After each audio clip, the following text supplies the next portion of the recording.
That was the strangest thing ever. And we're live. Yeah, no, never a technical glitch in the Never. realm. Well, howdy, Joe. Hi, how are you doing? Doing good. It's been a Good. couple weeks. Yeah, you look good. Likewise. Yeah. Thank you. Got the good Hungarian genes. We're That's staying it. strong and young. Yep. That's it. Well, it's good to be back here. So, time is marching on. The month is now March. We Did only you do got. that on purpose? That little pun of March. Oh, that's pretty good. No, I'm You not didn't even. no? I get accidentally witty sometimes, but really no natural wit. But every so often, you know. But no, time is marching on, and it's going to be May soon, and that means it's going to be the end of the semester at YSU. And so I hope everybody marks their calendars May 6th.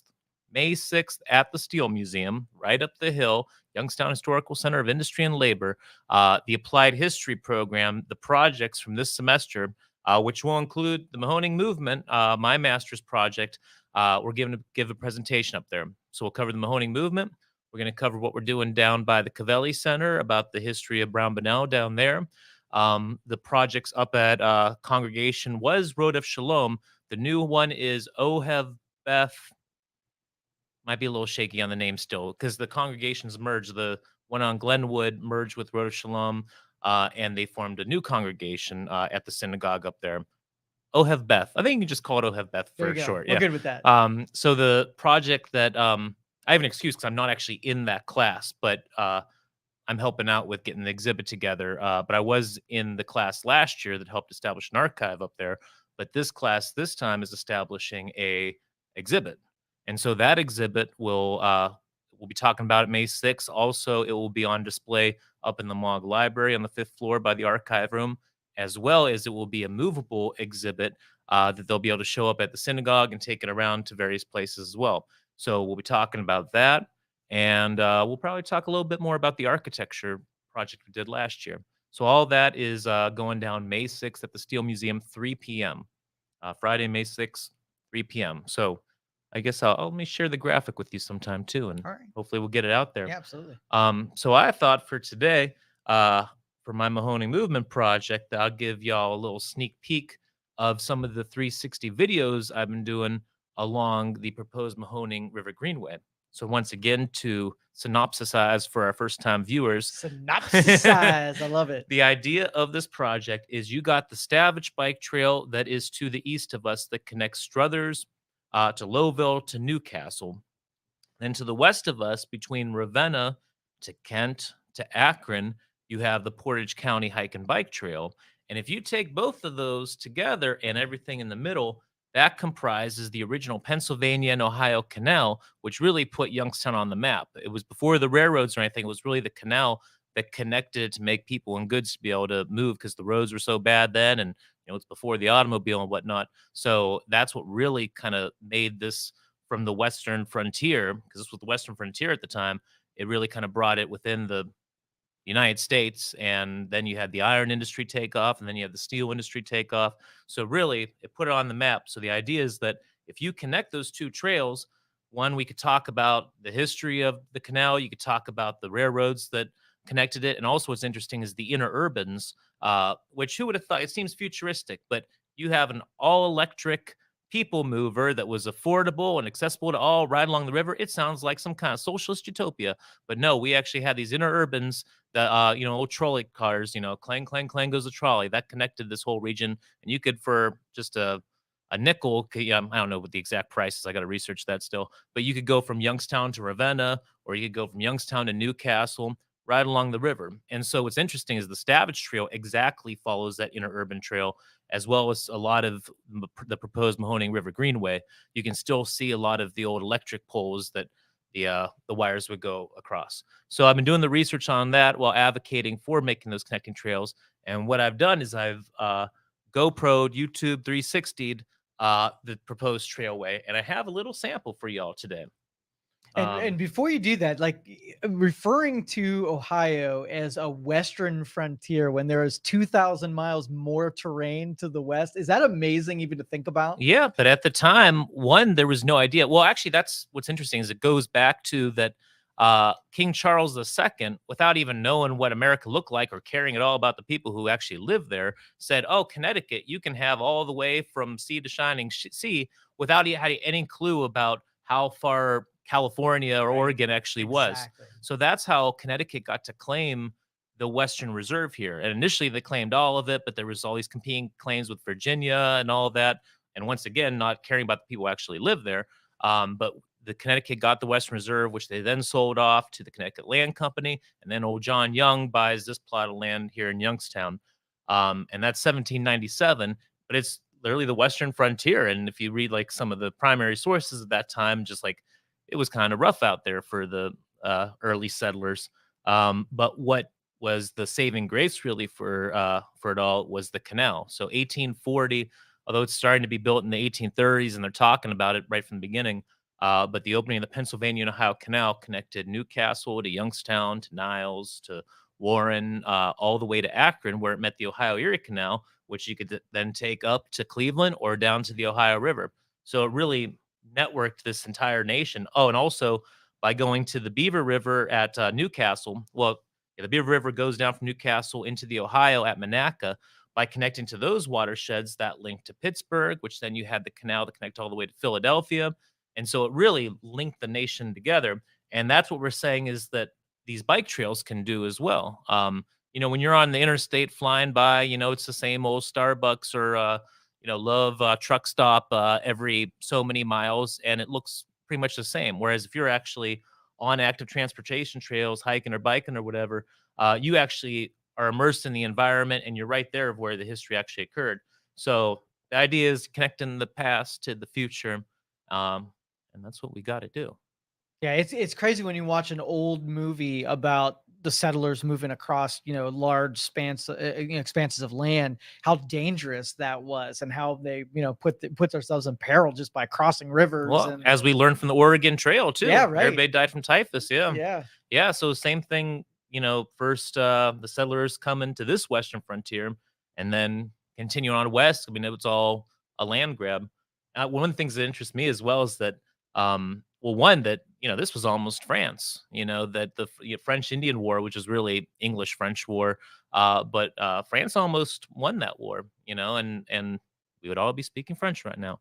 And then west of us, you had, that was Spain. Well, originally Spain claimed all of this, but as late as maybe I can't remember the year, but like 1803 or something, Spain still owned Missouri and west of that, and then they eventually, then they gave it to the French, and then part of the Louisiana Purchase, then the United States got it.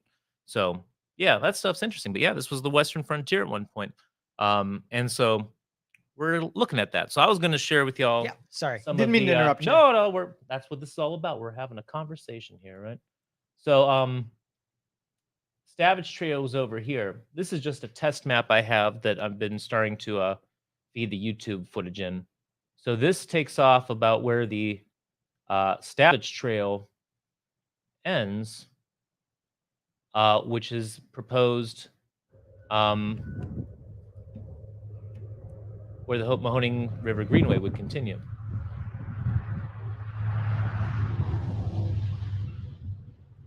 It says it's 4K, but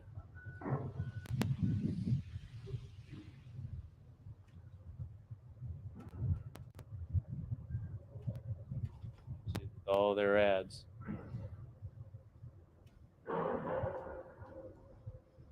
So it's 360, so you can look all the way around. So you GoPro to 360 camera on your helmet? Uh-huh. No way. Yeah, you can kind of see the black hole vortex there. I think there's one straight up too. Yeah, so it's like restitches it together. It's interesting how I think Adobe Premiere Pro does that, like restitches it and doesn't let you zoom out. Like when you have the original pause now. Zooming in all right. Let's fall down the hillside here. But it's kind of cool. Like there's some like compatibility issues between going from GoPro to YouTube and all that. But it's really cool. The original footage, like you can zoom all the way out and like you can see like It's almost like the tiny globe of the Earth and all that.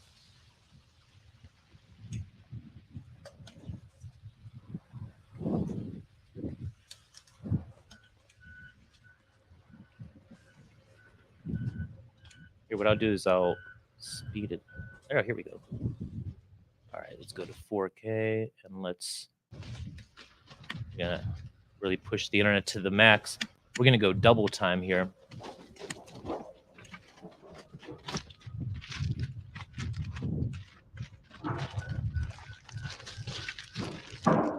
Stuck.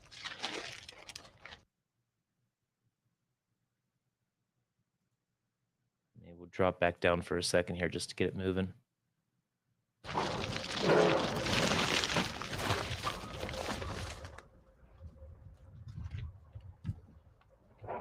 Oh, and thanks for finally introducing me to Mayor Kat in Yeah, Struthers. for She's sure. awesome, and it's She is exciting that that she's into the bike trails, and it's all about actually connecting the trails here.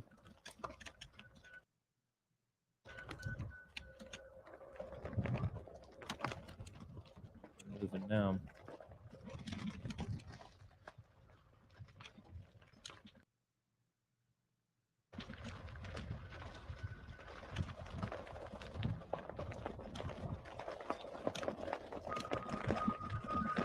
A little bit ahead to coming up on the this building's always been intriguing, this little one, but then coming up here to the PLEE, Pennsylvania and Lake Erie Railroad, which also, if you go to Station Square in Pittsburgh, that was part of that same rail system originally, and then I think the Pennsylvania Railroad bought them out.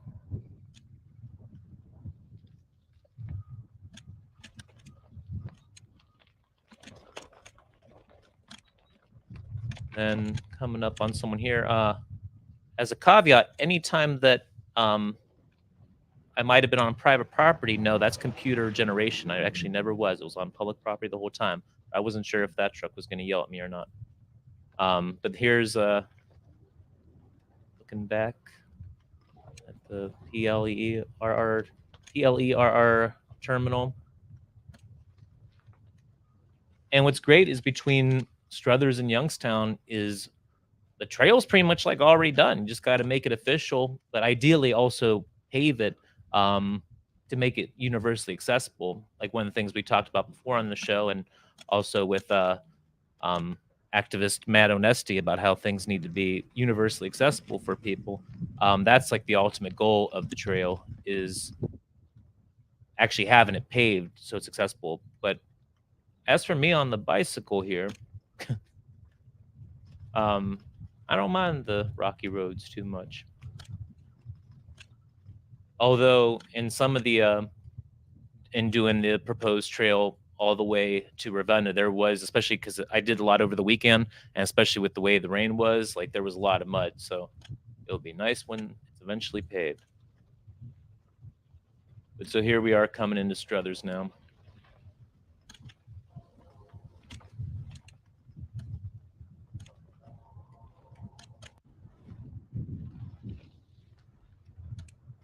But so the idea is, when we launched this digital exhibit on May 6th, I've been experimenting with PlayStation VR as, you know, to view the footage through that. Also, was planning on getting some of the Google Cardboards. Have you seen those at all? It's supposed to be just a couple of dollar thing that you slip your phone into to make it into a VR headset. So I'm hoping to try out a couple of those. There's our Mahoning River there. So coming up to this spot here, this is all where Youngstown Sheet and Tube was originally. And you're not going to really be able to see it from where we're at, but right over there, let's see what happens if we go 4K. Right over there is where the dam they just took out, which was actually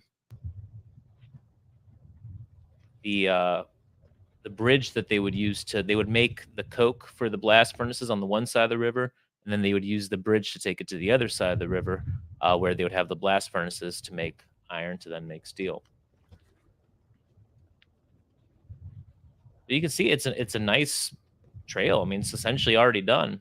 Um, I think that they should market it as it is right now, but then as the transportation dollars come in, actually pave it, and like I said, make it universally accessible.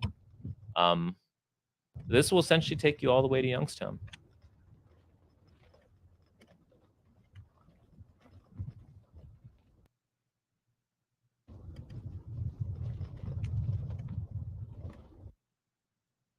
Well, what do you think, Joe? You think it's interesting? Heck yeah. I wasn't picturing that. I was picturing the trails, like the one trail that runs right alongside the river on the Camel side, up opposite of Struthers, where you take by the baseball fields when you go the opposite way of the baseball fields, sort of on that The side. Bob Scene Fields and Yeah, Struthers right. on On the the other side, the Struthers, yeah. Camel side. That's what I was kind of expecting, where it was paved and blacktopped and whatever. So that's awesome that it's more like hiking trails instead of Hmm. that. So Have you been on the Stavich between Struthers and Newcastle? not very far, no. It's worth going Is all the it? way, and it's nice. They redid it just a few years ago, so it's really not too bad of a surface, um, the views are beautiful. I mean, it's like, I mean, just like with everything in this area, we put down on ourselves so much around here, but when you look at it, it's like it's gorgeous out there.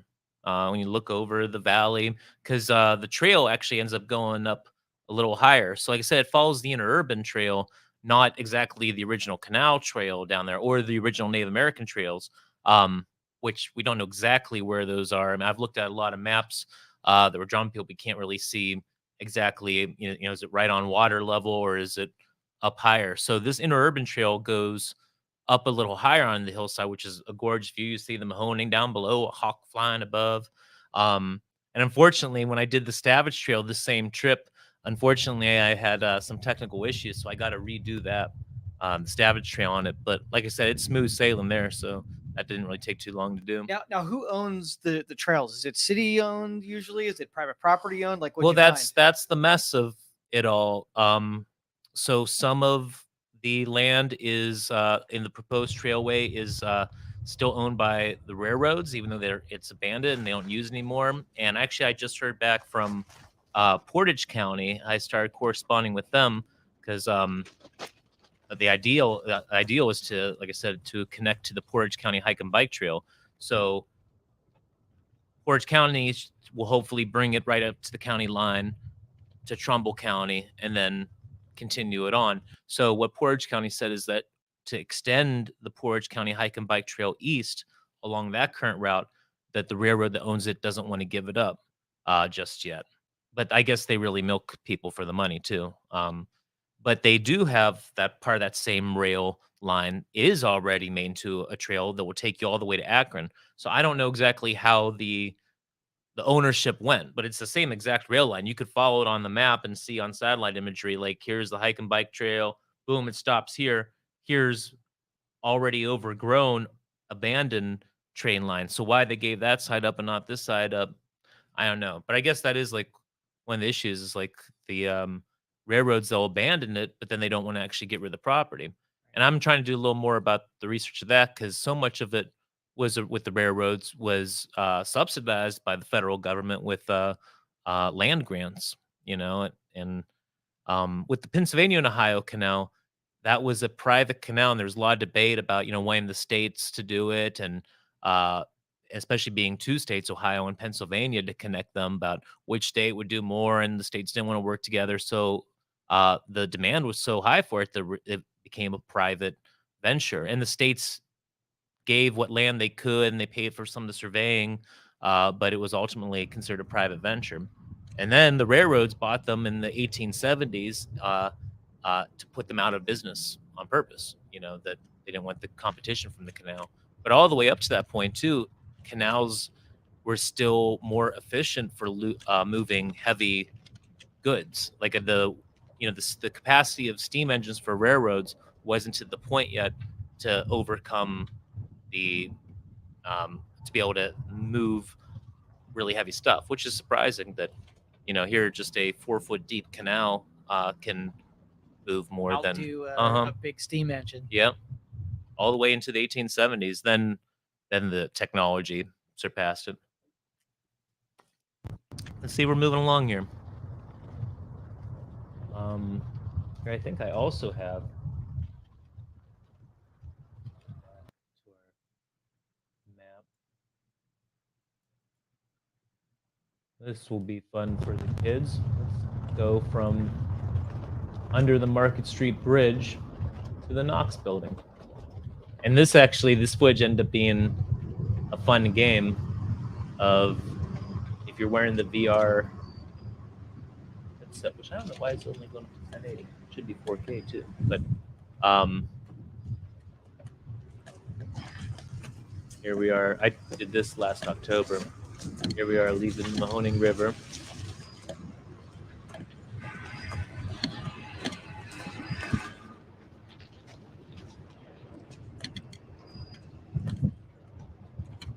Guys riding his dirt bike there.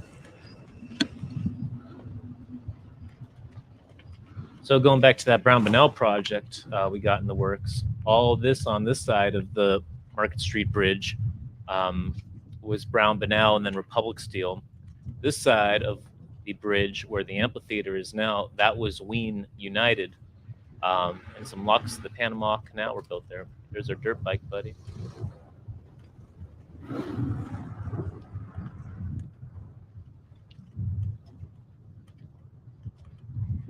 Beautiful October day in Youngstown.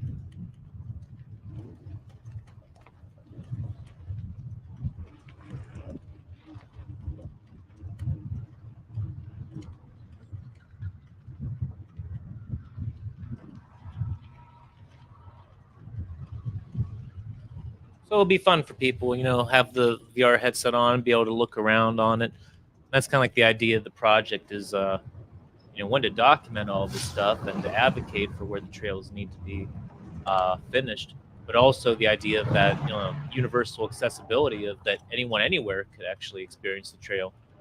This is fun here. This actually was brick a couple years ago, and so it'd be fun to come down that little alleyway on the pedicab.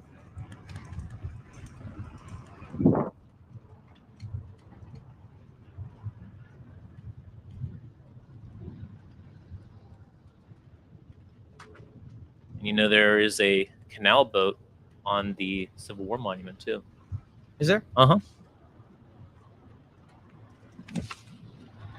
So when you're wearing the VR headset and watching this video and you're looking around and whatnot, the game of it all is as you're looking around at the very end to be able to shake Warren's hand. You have to make sure you're looking in the right direction to shake Warren's hand. So, which way do you want to look? There's Justin. Oh, we shook Warren's hand. All right. And then show you one more, and then we'll wrap it up. Oh, it's 2:59 already. Then also we have to the Steel Museum, and this is one I did just last weekend.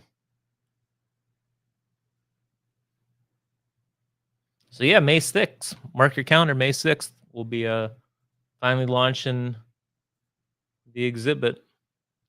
But that won't be the end of it. We'll be continuing on this project until it's all done. Oops, I shouldn't have done that, should I? Creators of these sneakers, German architect and designer Stefan Henrik, points out that the unusual... So this is down by the amphitheater again, but on the other side. So, I call that Vindicator Depot there, because there was actually a tunnel that went to the Vindicator building. Augmented reality interfaces used in the game industry are still far from ideal, but for cars and other equipment, a system on the train there.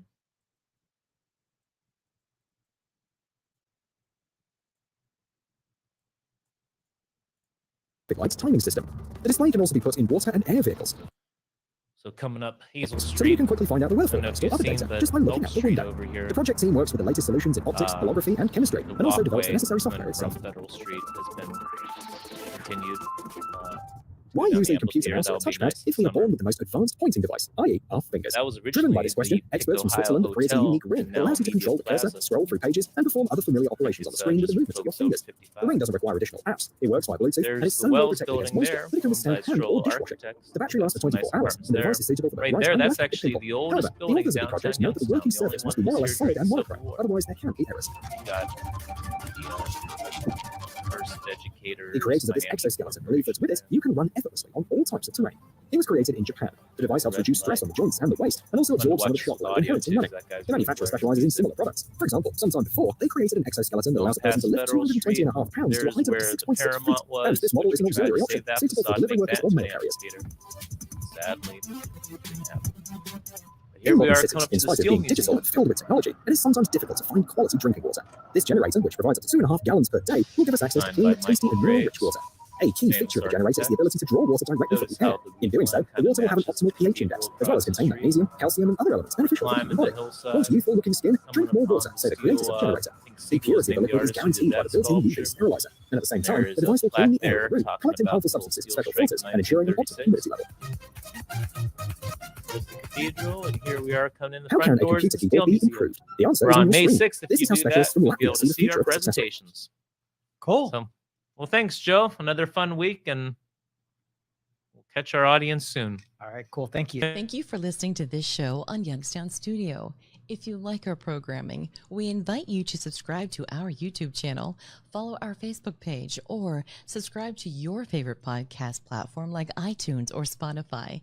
This is original Youngstown content, and we would appreciate you sharing the videos